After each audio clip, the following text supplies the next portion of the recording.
Naona unazidi kunenefa na Simba yako. Lazima. Si unaona Simba inanipa raha boli unafurahi. Pasi moja. Wachezaji wanaanza kukabia juu, wanakupresha wewe mpira usipeleke watu.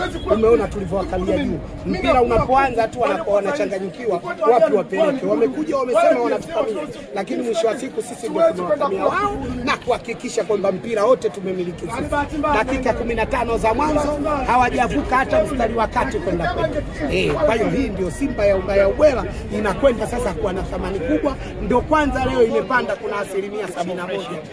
Yaani goli hizi 6 71%. Ina 71%. Bana. Tunajenga timu. Ndio kwanza leo imeongezeka ina 71%. Hizi goli 6 hizi tumepiga, tunaona sasa timu ina improve kwa mchezaji mmoja badala ya mwingine. Leo hata ungeulizwa wewe man of the match nani, ungechanganyikiwa. Lakini watu wakasema ukisema yule unamwa, ukimbeba kubwa Doto atali. Ukimbeba nani wakaona kwa kuwa Kibu hajashinda nyingi. Akasema kwa kuwa umeassist, lakini pamoja na kuassist mipira 3 imegonga nguzo ya kwako na goli 2 umepata toka naniu, basi wewe ndio nani. Kwa sababu hizi goli 2 zilikuwa za Yanga kwa Kibu Dennis. Niliwahi kuambieni Kibu Dennis anazifunga timu ngumu. Dodoma ni timu ambayo ni ngumu. Umeona? Alafu walivyokuja ile kupania na kufanya upinzani, sisi tukajua ndo wale vivinura magwiti au nyuma mwiko. Tukawaendea na ile philosophy ambayo tunataka kumfunga nyuma mwiko. Kwa hiyo tukawa place vizuri, wakaingia kwenye mfumo tukawatia. Kwamba Kibu alikuwa rais ni wale.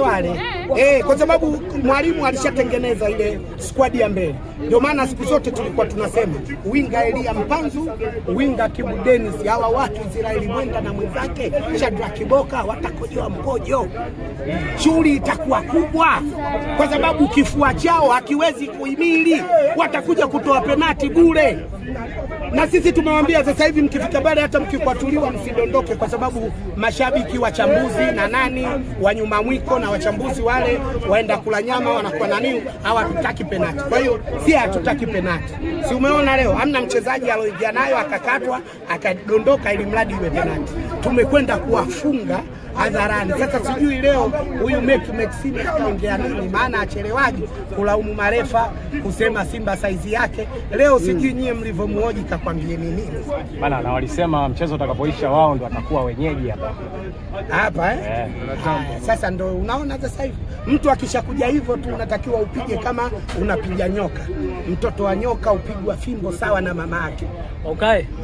Hebu waweke watu sawa. Simba ikishinda dhidi ya Dodoma goli 6, sema Dodoma wagumu, lakini Dodoma wakifungwa na Yanga goli 4 wasema laini tu, Dodoma laini. Tofauti yake nini? Kulwa na Doto hao. Sasa una wasiwasi gani? Dodoma na hao. Si unaona akishindaga huyo kocha wao Maxime anasema tumezidiwa kiwango. Lakini akifungwa na Simba kama hivi analaumu. Haiwezekani. Simba tumeonewa na nini? Kwa hiyo tuna utofauti. Unajua hizi timu chawa wako wengi kuliko waliokuwa na uhalisia. Ndio maana tunasema Simba kila mechi yetu sisi ni ngumu. Umeona? Na msemaji wao alizungumza akasema kwamba kila mechi ina posho yake. Umeona, ina bonus yake. Kwa hiyo hii ilikuwa na bonus kubwa zaidi kwa sababu yanacheza na Simba. Na si timu inayopewa bonus ndio tunaitaka zaidi. Lakini maskini kocha Fadru alitengeneza mfumo wake, umeshindwa kufanya kazi kule, tumekuja kumpiga mtoto mtu. Lakini sio mbaya, tutamtengenezea squad nyingine. Kwa sababu timu yao tunaamini ndio ile, haina mabadiliko, basi tunakwenda. Kama hawaji si unafutwa na ule mchezo mmoja.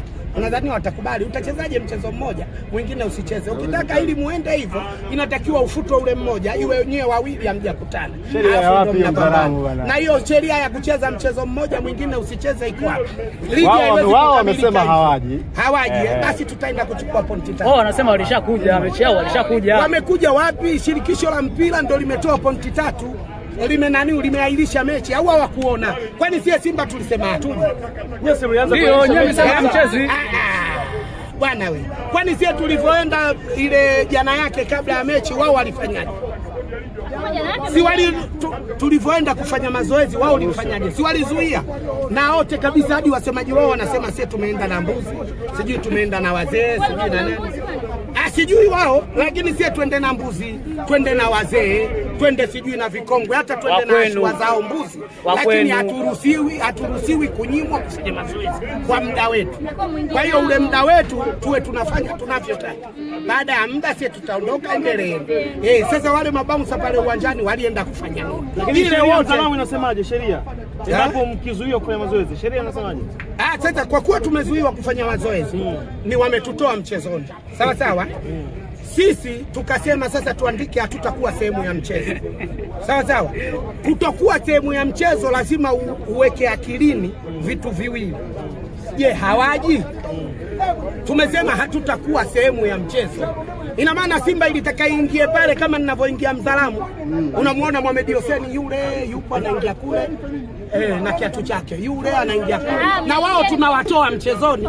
Sasa wewe utajuaje kama vile? Lakini wale baada ya kuchunguza wamekaa wameangalia wameahirisha mechi wao. Sasa sisi tunakosa gani?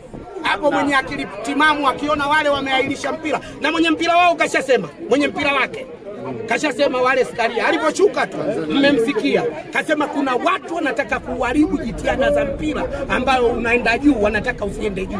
Hilo hatokubali. Alimaanisha nani? Kuna baadhi wapo viongozi wa nchi wanakuwa wanaingilia hivi vitu havifai.